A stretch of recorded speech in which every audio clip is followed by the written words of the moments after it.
Good morning, everybody. Mike from the rural Montana family.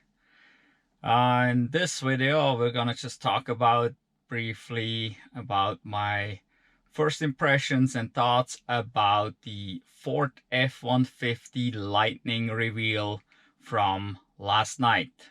Let's go.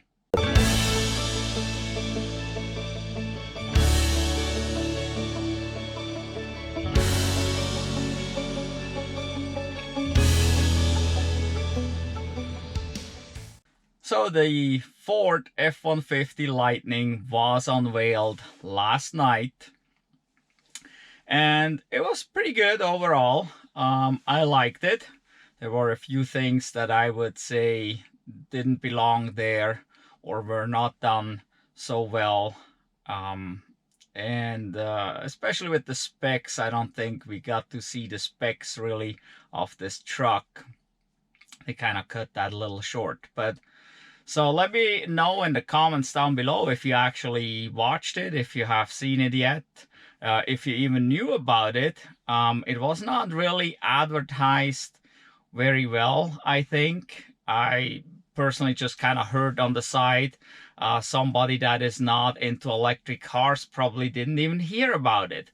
So I think they could have advertised that a little more so more people would really have known about it. But it was, yeah, it was all right.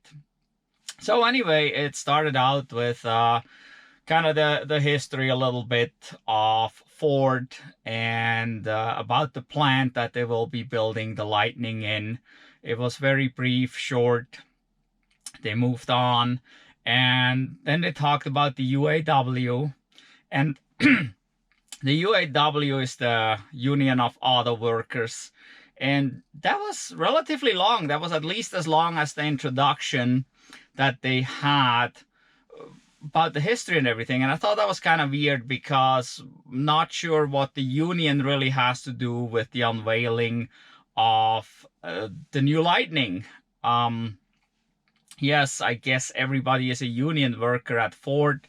Unions are somewhat controversial, somewhat politicized. I don't think it really belonged there because, I mean, I personally was there to see the new Ford F-150 Lightning, and I didn't want to hear about the unions. That was not the thing I was there for. But that kept on going longer than the very first part. I'd rather would have heard a little bit more maybe about the history of Ford, or maybe talked a little bit more in specifics about the new F-150 Lightning than hearing about the UAW. But that may just be my personal opinion. Let me down below in the comments what do you think about that. Does that belong into an unveil to talk about the union, or should we just skip that? I mean, you say thank you to all the workers, that's for sure. You thank everybody that put their time and effort into this project and making this possible. But talking about the union and actually showing all their sign and everything, I don't think that really belonged there. So then finally they moved on to the actual unveil, and at that point I thought they would drive the truck out onto the stage because the stage was set up to do so, but that was not the case. They didn't bring the truck out. They kind of turned the lights on and stuff, and then they showed the video.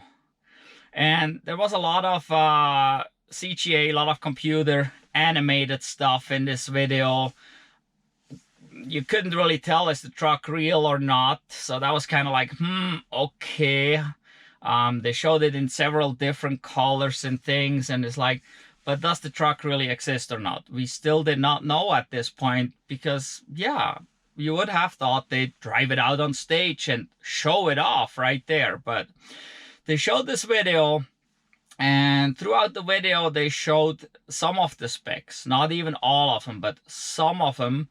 And the video was going kind of fast. So when they showed things like they started out with their Mega Power Frunk, which is really cool, by the way. And so they showed like it's a 400-liter size and it can hold 400 pounds, which was kind of weird that they would use liter and pounds. It would be liter and kilograms, I would think. But what the hell do I know? So anyway, But that went by so fast. It's like, oh, what was that exactly? Was that 400 gallons, 400 cubic feet? Was that, what was the storage? Couldn't really grasp that. And all the specs that they showed kept on going kind of like this. They were just kind of there very briefly, and they wouldn't show up bright and clear. Even the range, it actually came in from the side. You looked at it from the side, and I couldn't tell if this said 399 or what the range said. And then it kind of flipped over, went by, and gone it was. And then I briefly could see it was 300 miles range, but there was something below it, and I couldn't tell what that actually said. Also, at the bottom of the screen, they had the fine print. Most of the time throughout this video, there was some fine print on the bottom of the screen. There was that asterisk. And there was all these, I call them excuses or whatever, where they say, well, option shown, or this shown, or that shown, and this is based on this, and this is based on that. And that, like with the range, that is EPA based and will change obviously depending on blah blah blah blah blah.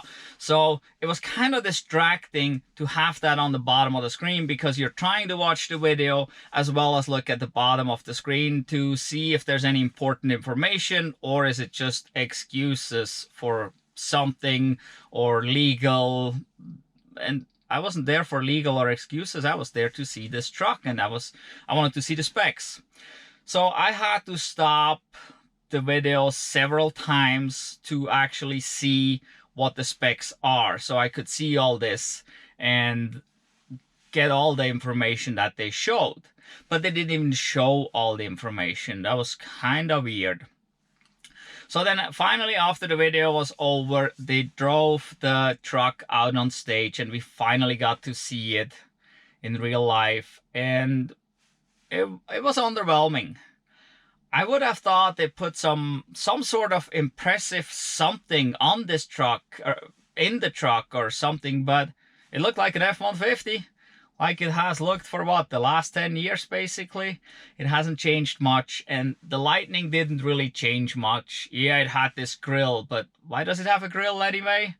Don't know. So it was somewhat underwhelming, that whole thing, and I couldn't get the information really that I wanted out of this. Then they talked a little bit more about the truck. Very little details were revealed though. It was kind of broad, general, not necessarily very specific, I thought.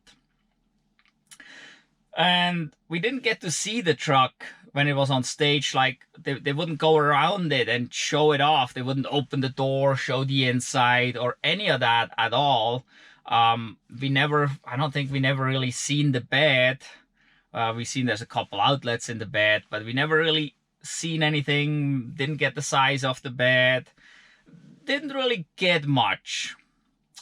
And eventually it came down to the price. And they said it starts at under $40,000 at $39,974, I believe. And well, that's a good price. But now going back to that video where they had these little, this fine print down below where it is options shown, options shown, options shown. So $39,000 is a base truck that has nothing, that may not ever exist. And so it's like, okay, so how much does a nice truck cost? Or what are the options actually? Or they didn't go into this. So they didn't say really exactly what was an option. They showed, so when they showed the brief video of the inside, they showed an available, I believe, 14-inch center screen. What does that mean, an available 14-inch center screen? Well, it's an option.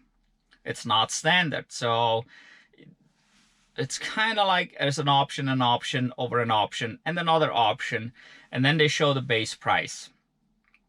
And then, as I had to stop the video at times to see the specs, the 300 miles are for the extended range battery.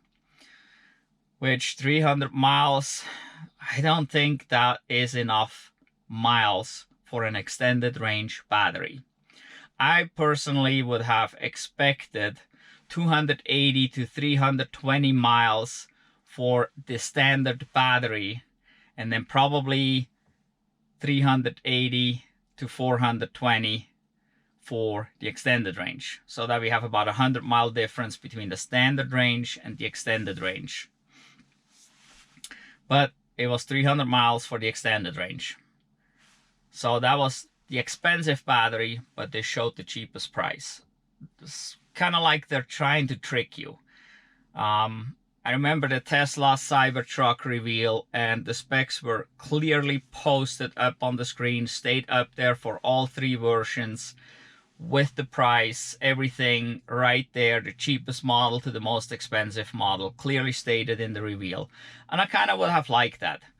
But I guess it's not possible because Ford, just as they used to, as all these legacy car makers do, they have a base model that nobody wants to buy anyway, and then they have all these options and different packages in all kinds of different ways, and that can be kind of confusing, and you cannot really make it so you get what you want anyway. You kind of have to choose packages, and if you want a certain feature, you have to make a huge jump in money to get it. So I guess that's legacy automaker thing. So what was really cool though, so I liked their Mega Frunk, their Mega Power Frunk. That was really cool. I mean, you can open it from your cell phone. That's great. You open it, it's power, and it's huge. It's got a lot of room, 400 liters, 400 pounds. The grill comes up with it, so it's a flat in, which is super great. So you don't have to lift stuff over the grill. I believe the Rivian grill, well, it doesn't have a grill, the Rivian, it doesn't come up, so you have to lift over. So this here with the Mega Frunk, that is really super cool. So that is a great design, I think. I really like that. The other thing I like, that it has power outlets in the frunk, it has power outlets in the bed. They talk about 11 power points throughout the car. What that really means, 11 power points, I'm not 100% sure. They have USB-A and USB-C connectors as well. Do they count those as power points too, I guess? So they probably have a regular AC outlet or two in the front and two in the back, I guess. And then they have their USB-A and USB-Cs. They probably have an AC power outlet inside the cabin somewhere, and that totals 11. I guess. I don't know. It wasn't really specified. It just said 11 total power points, totaling 9.6 kilowatts, which is a lot. So there's a lot of power that you can do, which that's another super great thing. So I really like that they have the power points in the front and the power points in the back, and you can plug in tools. And 9.6 kilowatts, if you can actually load up each one of those outlets with 15 amps, that is pretty cool. I mean, you can run some power tools off that, not just charge a battery. So that is super cool as well. And then they went on, and I was surprised. They showed what I really liked and what I would love to have in all electric cars. And that is feed your house from your car during a power outage. Because we got these big batteries sitting here and power goes out and you got 70 kilowatt hours of batteries sitting outside your house, but your house is dark. And so Ford actually allows with this truck to feed your house at 9.6 kilowatts. That is pretty good. That is decent. You can run quite a lot of stuff with that. You may not be able to run your electric stove or something like that, but at least you get many things going, like your electronics, entertainment, all your lights definitely keep going. So that is really great. It will require, as they all do, there's no option to not have anything. You will require certain installations on your house side. Code actually requires that if you feed your house from an off-grid source, that you will have to disconnect from the grid. So it will require a transfer switch that you can fully disconnect from the grid while you're feeding power back to your house. So these are the normal things. they didn't go into cost at all. They didn't say if they have that system. They didn't even show it. Going back to VW's Power Day, they were actually able to show how the unit looks like that makes this all possible. Ford just talked about it. They showed on the screen how the power flow will be, but they didn't show any hardware that actually makes this possible. But nonetheless, the truck can do it. So that is really super cool because that can help so many people in power outages. So the latest probably is the power outage in Texas. If everybody that had an F-150 would have had an F-150 Lightning and would have had the capability, would have had the options on their house to backfeed power, they would have been much better off. And they could have driven possibly somewhere with that truck the next morning out of state, charged it up, and come back and plug the house back in and keep going. So now that we're talking about charging, they said they will have a charging network, the largest charging network. Well, I haven't seen a Ford charger yet. I'm not saying that I've seen all the chargers that are out there, but I've never seen a Ford charger. What does that mean? They have the largest charging network. They did not specify. So I don't know. I didn't dig too deep. I expect them to tell me things. I shouldn't have to search for things. So I'm not sure who they're partnering with. But obviously they need to partner with somebody to have a charging network. And they did not say who they would partner with. VW Power Day. VW specifically said in each country who they partner with to make this all possible. Ford just said we have the largest charging network. Great, but they didn't even show anything. So, and this, I don't like this much when people just talk about it and say we do, but they really don't. So that was kind of disappointing again. So we'll have to see who they partner with and how this will work, and will it be plug and play? Like you pull up to the charger, you plug in, the charger will recognize your truck and off you go? Or do you require an app? Do you need this? Do you need that? We don't really know. They've been talking about their Ford app. So there's an app there and they mentioned it a couple times, but again, no specifics on how it really works. Maybe the app is not really done yet. Maybe they have a name for it, but they don't really have much more for it. I don't know. They also talked about their maps and that they will show the charging network on the map, which I think that is a minimum expected nowadays, especially if they advertise that they will have a charging network. I expect that to be in every car manufacturer that says we have a charging network or we partnered with such and such network. Well, yeah, this needs to be in the car. The car needs to have that, and it needs to be up to date all the time. That is just what belongs in an electric car these days. So nothing really significant there, but the lack of information again. Was there anything else super specific and great? No, I don't think they even mentioned. I believe they have some partial glass or moonroof or something available. They didn't talk about this. They said they will have a commercial contractor kind of version for working people. They didn't show it. They didn't really show any pictures. And that was about it.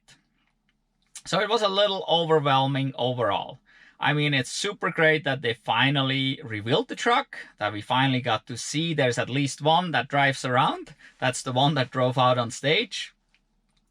But specification-wise, they were really lacking.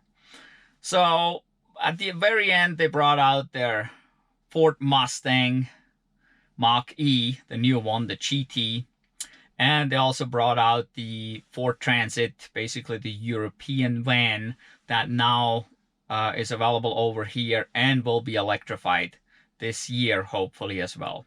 That said, the Ford Lightning, F-150 Lightning, won't be available till spring 2022. That is about a year from now. And that is if they really get it all together by that time. So you still gotta wait a year, but they told us you can go online and reserve it right now. So I went online to look at this, and again, it was kind of underwhelming. As I went to Ford.com, the top of the website was F-150 Lightning, but that was only about 1/3 of the screen size. And then below is our other models, and then it went on into something else. And then as you just scrolled up a little bit, there was an airbag recall. That was kind of odd, I thought. I mean, you just unveiled your brand new F-150 Lightning. All you have is one picture, and really nothing specifically talking about it. So I was like, are you really interested in selling this, or what's going on? So I clicked on it, and then finally you got some more specs, and you had to read a lot to really figure out the specifications. So their 300-mile battery is the extended range battery, and if I remember correctly, it's 230 or 240 miles for the regular standard battery, which, like I said, is very little. 280 to 320. That's what the normal battery, their standard battery, should be, and then 380 to 420, that's what the extended range should be, because it's a truck, and we're towing with trucks. You're towing your RV, maybe you're towing another trailer around your towing, and towing will just basically automatically cut the range in half. That's kind of what it is. Just like with any internal combustion engine truck, I mean, it cuts your range way down towing, depending on what you tow and how fast and so on. But basically, you could say it cuts it in half. So if you have a 230-mile EPA range, you cut that in half, that's 115 miles towing. I hope they have a good charging network, because I can literally then only go about 100 miles from full to totally empty with nothing to spare. And so I hope they have a charging network that can accommodate that, or towing is impossible using the Ford charging network. You will have to go to other chargers. So that is really not so great. The 300-mile range, that is not too bad. That gives you 150. Compare that to the Model Y and the Model 3 from Tesla. They have about a 300-mile range, and they can tow about 150 miles. So that's about where it is. And Tesla has the charging network to back that up. So that works pretty darn good there. So we'll see if Ford can with this relatively little battery for a truck this size. Going through there, I also found more information on the price. And so yes, it starts at $39,000. Sounds great. Decent equipped, we're already like at $50,000. And it goes up to $95,000. So if you want a really nice truck, it's going to cost you almost $100,000. You know, it's $95,000. You will have to pay some taxes on top of that. You're over $100,000 on this truck. Yes, you hopefully get some incentives. Hopefully you get the $7,500 tax credit, and maybe you get some state incentives on top of that. But yeah, if you want a nicely equipped truck, it is $100,000. But that's not what they showed in the video in their unveil. They only talked about the base model. And the base model, the price they actually gave is the contractor's model. The funny thing was, on the website, there was pictures of the models starting at about $45,000 and up. The contractor's model had no picture. There was a blank gray space, photo coming soon or something like that. So that $40,000 truck does not even exist at this point. And it probably will be bare bones. I assume no power windows, no power this, no that, no fanciness, certainly no 14-inch screen in the center. It will be a bare bone truck, I assume, for $40,000. So if you want a decent truck, you're looking at about 60 to 70,000. If you want top of the line, you're looking at $100,000 for an F-150. That is very highly priced. This is above many others like Rivian. So if you build a Rivian truck right now on their website, which I did, I come up with about $90,000. And then the Rivian is equipped the way I like it, and it has all the screens and everything for $90,000. Yes, $90,000 is a lot, but the Rivian is a very specific truck. It's definitely a great truck. We know that it exists. It's done everything. We've seen it drive from where? From South America to Los Angeles, their first 2 prototypes. If you haven't watched the series The Long Way Up, where they drive 2 Harley-Davidson motorcycles, electric, and 2 Rivian trucks, prototype 1 and 2, from South America all the way up to LA. You should watch that. It's pretty interesting. So this is an existing truck that has been proven, that we know can do it. And yes, it costs more money, but it targets a specific kind of people, adventure type truck. And it's cool, and it really has everything in it for $90,000. So the Ford is $95,000 to have it fully loaded. I don't know if the Ford can compete with the Rivian. Ford towing capacity, 10,000 pounds. Rivian towing capacity, 10,000 pounds. Which one would you go for? I mean, if you're a Ford fan, you probably would go for the Ford F-150. I have to say, it just looks like an old F-150. You can't even tell that it is really electric. There's nothing that really shows off the lightning part. So I probably would put my $100,000 towards the Rivian if I'm in that segment. I don't know. Let me know down below in the comments if you would prefer a Rivian, a Cybertruck, or an F-150 Lightning. Which one is your preference? So yeah, these are kind of my impressions. Overall said, it was okay. Like I said, the Mega Power Frunk is super cool. The PowerPoints throughout the truck are super cool. And having backup power, being able to feed your house, I mean, this is what I love. This is the best thing there is. There's a couple others out there that do that now. Not only VW, I think the Ioniq that's coming out, Ioniq 5, I believe, or something. It will be able to power external things, even your house, right off the charge port. So there's cool stuff out there. And so Ford had some cool things, but it was a little overwhelming. I would have expected more. And I really would have loved to see them show off the truck live on stage there. The whole thing left me kind of with the feeling the one they drove out on stage is about the only one they have. I believe when the CEO talked about it just recently, driving one of the prototypes, I was like, okay, how far along is this prototype? I mean, a prototype is the first thing. Is that an A and B? Is that, how far along are we? It sounded like they're not really that far along yet. Another thing that I didn't see and that wasn't mentioned was air suspension, by the way. The Cybertruck will have air suspension. The Rivian will have air suspension.